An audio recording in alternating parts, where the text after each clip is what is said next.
Pulang kerja, aduh, seperti ini suasananya. Nah, ngomong-ngomong masalah suasana, ini suara knalpot, suara apa kedengeran pokoknya. Jadi sambil kita sharing-sharing lagi. Nah, ada pertanyaan lagi di teman-teman motovlog ya. Katanya kalau jadi motovlogger itu boleh nggak sih didubbing, katanya gitu kan. Didubbing atau nge-record suaranya ditunda nanti gitu. Maksudnya jangan sambil ngevlog gitu. Katanya kan seperti itu. Yang barangkali ada yang belum tahu dubbing itu apa ya, ngisi suaranya nanti maksudnya gitu, nggak langsung seperti ini nih. Kalau pertanyaannya boleh nggak sih didubbing gitu, boleh-boleh aja sih sebenarnya. Nah, cuman masalah yang jadi masalahnya kurang asik kalau menurut saya sih gitu.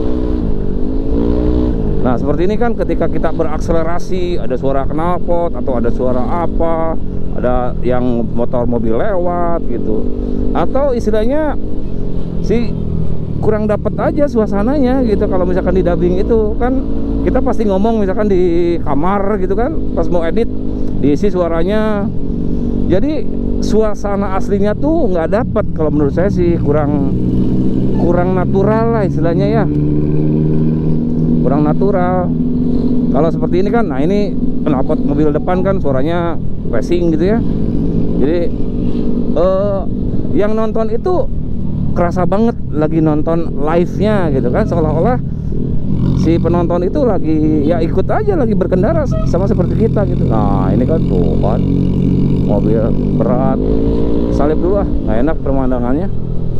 Tuh kan, dan intonasi ngomongnya juga kan sebenarnya beda gitu ya. Kalau misalkan kita ada di posisi ngebut nih, suara napas kita istilahnya tarikan napas tuh ibaratnya bisa tergambarkan kalau misalkan di sini. Nah, si Neng kan bingung tuh, lihat ada orang bawa kamera katanya. Kan kita bisa langsung komen tuh. Ngapain katanya orang di helmnya tuh ada itu nunjuk-nunjuk. Lagi ngomongin saya, nggak apa-apa lah, biarin aja. Namanya juga motovlogger, diketawain itu udah biasa tuh kan. Jadi suasana senang, suasana heran, suasana tegang, suasana apa tuh kalau nggak di dubbing gitu alias live seperti ini, langsung seperti ini tuh kegambar banget gitu.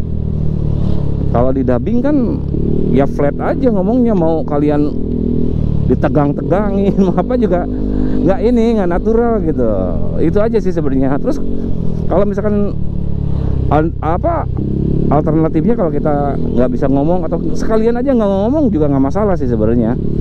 Ada siapa lupa saya namanya, yang di luar negeri, yang penting bisa menggambarkan suasana, atau ada istilahnya ada apa namanya bahasa kekiniannya plot story gitu kan, pesannya tuh sampai gitu, storynya tuh nyampe gitu di apa, suasananya tuh apa gitu, seperti apa. Jadi ketika tiba-tiba di sini ada yang ngelaksonin terus kaget kan beda ya dengan di dubbing gitu. Atau misalkan mau pakai musik juga boleh, pakai musik boleh, barangkali jadi sinematik gitu, jalan-jalan ya di jalan-jalan seperti ini juga sebenarnya boleh aja. Lalu apakah ngaruh dengan view? Kalau view sih balik lagi selera penonton ya. Kalau kebetulan penonton senengnya dikasih musik ya pasti banyak juga. Tapi kalau yang namanya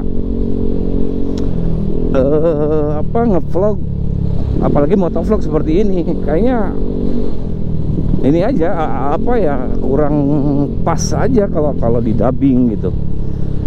Kecuali travel vlog barangkali masih bisa lah. Kalau travel vlog gitu kayak My Trip My Adventure itu kan juga di dubbing kan, ada lah istilahnya pakai narasinya nggak bareng gitu, meskipun ada yang barengnya juga gitu. Saya lagi berada di jalan raya Jaresan Citeko menuju Pleret ini. Nah, ini udah nyampe ke Pleret nih. Suasana sore Pleret seperti ini nih. Tuh kan gemuruh-gemuruh suara knalpot di jalan lalu lintas itu. Kalau live seperti ini ya bisa dirasakan sama penonton gitu. Kalau nggak live kan aduh kurang seru menurut saya mah.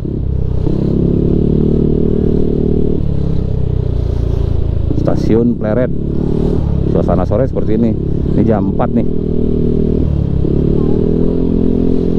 Nah, mungkin tipsnya atau sharingnya segitu dulu ya. Yang belum subscribe silahkan subscribe dulu, share jika bermanfaat.